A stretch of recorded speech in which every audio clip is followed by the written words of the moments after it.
Hi guys! So finally it's my third month now and I'm so happy kasi mas naging mukhang natural na yung nose ko and parang mas pumantay na siya. Tapos kung mapapansin nyo, mas naging mataba na siya. Hindi na siya yung parang super nipis unlike before. So parang nakikita ko na sa kanya yung old nose ko and then parang matigas siya. I don't know, parang medyo tumaba na rin. Basta hindi na siya manipis kagaya ng before, nung bago pa lang siyang gawa. But ayun, I'm so happy and ayan na siya. So ayun yung ilalim.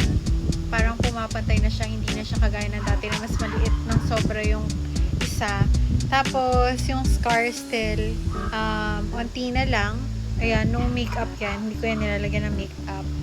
Ang minake-upan ko lang yung eyes ko and then hindi itong